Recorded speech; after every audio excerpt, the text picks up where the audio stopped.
الله الرحمن الرحيم. باب استحباب خفض الصوت بالذكر. وبه قال حدثنا أبو بكر بن أبي شيبة قال حدثنا محمد بن فضيل وأبو معاوية عن عاصم عن أبي عثمان عن أبي موسى قال كنا مع النبي صلى الله عليه وسلم في سفر فجعل الناس يجهرون بالتكبير فقال النبي صلى الله عليه وسلم أيها الناس اربعوا على أنفسكم إنكم ليس تدعون أصم ولا غائبا إنكم تدعون سميعا قريبا وهو معكم. قال وأنا خلفه وأنا أقول لا حول ولا قوة إلا بالله. فقال يا عبد الله بن قيس ألا أدلك على كنز من كنوز الجنة؟ فقلت بلى يا رسول الله. قال قل لا حول ولا قوة إلا بالله. وبه قال حدثنا ابن نمير وإسحاق بن إبراهيم وأبو سعيد الأشج جميعا عن حفص بن غياث عن عاصم بهذا الإسناد نحوه.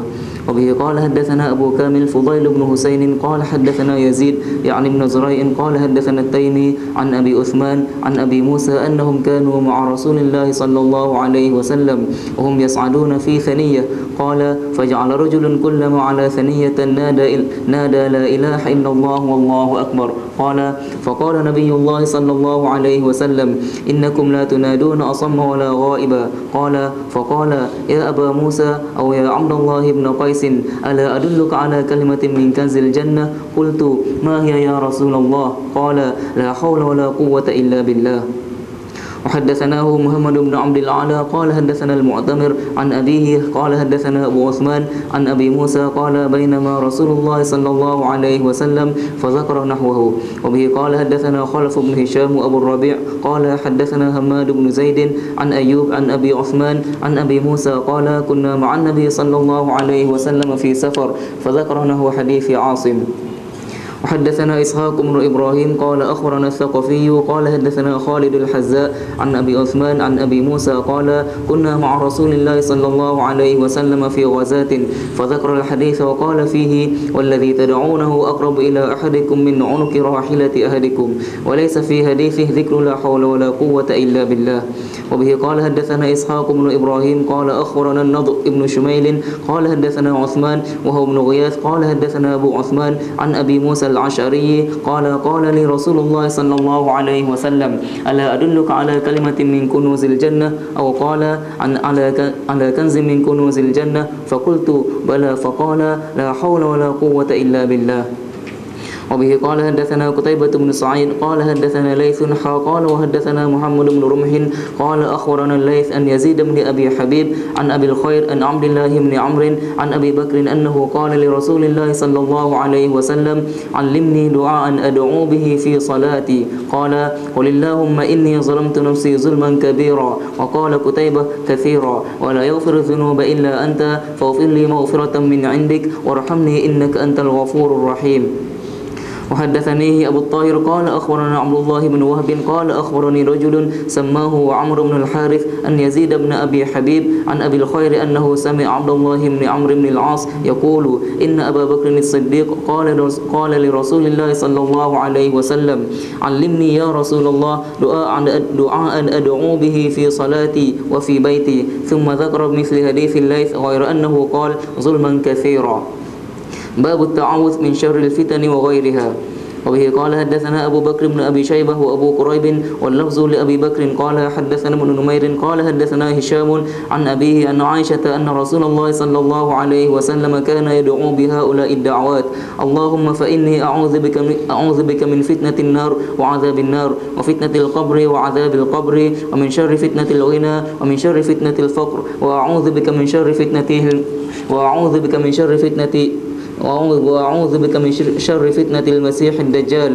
اللهم اغسل خطاياي بماء الثلج والبرد ونقي قلبي من الخطايا كما نقيت الثوب الأبيض من الدنس وباعد بيني وبين خطاياي كما باعدت بين المشرق والمغرب. اللهم فإني أعوذ بك من الكسل والحرم والمأثم والمغرم. وحدثناه أبو قريب قال حدثنا أبو معاوية ووكيع عن هشام بهذا الإسناد. باب التعوذ من العجز والكسل وغيرها.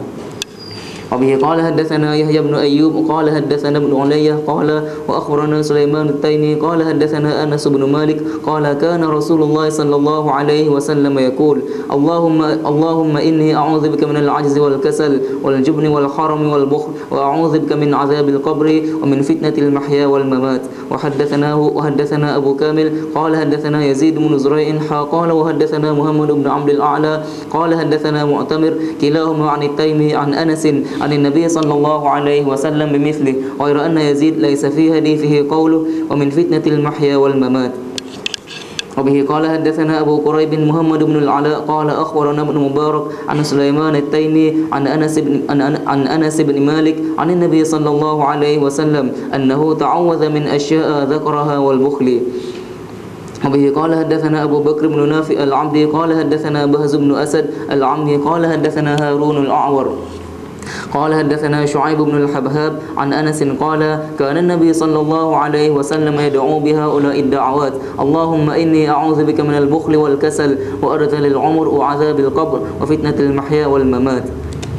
باب التعوذ من سوء القضاء ودرك الشقاء وغيره. وبه قال حدثني عمرو الناقد وزهير بن حرب قال حدثنا سفيان بن عيينة قال حدثني سمي عن أبي صالح عن أبي هريرة أن النبي صلى الله عليه وسلم كان يتعوذ من سوء القضاء ومن درك الشقاء ومن شماتة الأعداء ومن جهد البلاء. قال عمرو في حديثه قال سفيان أشك أني زدت واحدة منها.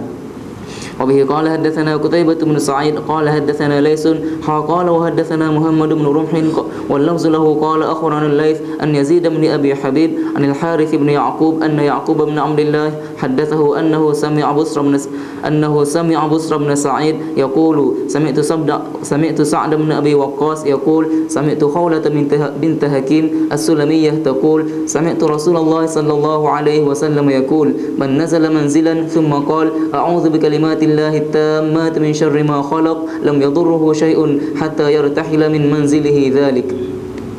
وحدثنا هارون بن معروف وأبو الطاهر كلاهما عن ابن وهب واللفظ لهارون قال حدثنا عبد الله بن وهب قال وأخبرنا عمرو وهو ابن الحارث أن يزيد بن أبي حبيب والحارث بن يعقوب حدثاه عن يعقوب بن عبد الله بن الأشج عن بصر بن سعيد عن سعد بن أبي وقاص أن خولة بنت حكيم السلمية أنها سمعت رسول الله صلى الله عليه وسلم يقول إذا نزل أحدكم منزلا فليقل أعوذ بكلمات الله التامات من شر ما خلق فإنه لا يضره شيء حتى يرتحل منه. قال يعقوب وقال القعقاع بن حكيم عن ذكوان أبي صالح عن أبي هريرة أنه قال جاء رجل إلى النبي صلى الله عليه وسلم فقال يا رسول الله ما لقيت من أقرب لدغتني البارحة قال أما لو قلت حين أمسيت أعوذ بكلمات الله التامات من شر ما خلق لم تضرك. وحدثني عيسى بن حماد المصري قال أخبرني الليث أن يزيد بن أبي حبيب عن جعفر عن يعقوب أنه ذكر له أن أبا صالح مولى غطفان أخبره أنه سمع أبا هريرة يقول قال رجل يا رسول الله لدغتني عقرب بمثل حديث ابن وهب.